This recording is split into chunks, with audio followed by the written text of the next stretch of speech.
Ayurveda hospitals start చేయడం వెనకాల ఏ doctor అయినా ఏ హాస్పిటల్ అయినా మనీ ఆధారంగా నిర్మించడం జరుగుతుందని నేను అనుకుంటున్నాను. దానిలో భాగంగానే సర్వీస్ ఉంటుంది. కానీ సమత ఆయుర్వేద హాస్పిటల్స్ పెట్టడం వెనకాల సర్వీసే మోటివ్గా ఉంది. ఆటోమేటిక్గా మనం సర్వీస్ ఇస్తే డబ్బులు వస్తాయి, అది వేరే. కానీ ఫస్ట్ నేను హ్యాపీగా ఫీల్ అయ్యేది ఏంటంటే, మేము నిజానికి లార్జ్ స్కేల్లో క్యాంప్ కండక్ట్ చేయాలి అని అనుకున్నాం అనమాట. ఇంకొక 5-6 కంపెనీస్ అంతా కొలాబరేట్ అయ్యి, బట్ వెదర్ కండిషన్స్లో నుండి మేము పోస్ట్పోన్ చేయాల్సి వచ్చింది.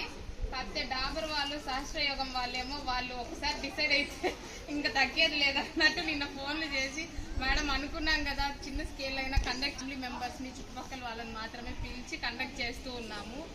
ఫస్ట్లీ నేచర్లో నుంచి మొట్టమొదటి పుట్టినటువంటి వైద్యమే ఆయుర్వేదం. ఒక విషయం ఏమంటే, ఆయుర్వేదం ప్రకారం ప్రతి ఒక్కరూ డాక్టరే. అది ఏదో చెప్తుంది, మనకి ఇది వచ్చింది అది తీసుకుంటే బాగవుతుంది అని అటు నుంచే మొదలైంది. ఆహారంలో ఈ ఆకులు పోవాలి, ఈ కాయలు పోవాలి, ఈ రూట్స్ పోవాలి. వసం ఉంది, లేకపోతే జాజికాయ ఉంది, పచ్చి ఉంది, ఇప్పుడు ఇది మనం అనుకున్నట్టు అమృతం ఉంది. అదేవిధంగానే అలోవెరా, దాన్ని కుమారి అంటారు.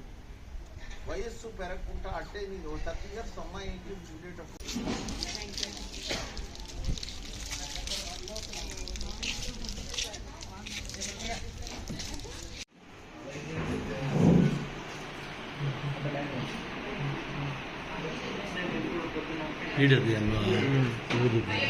సార్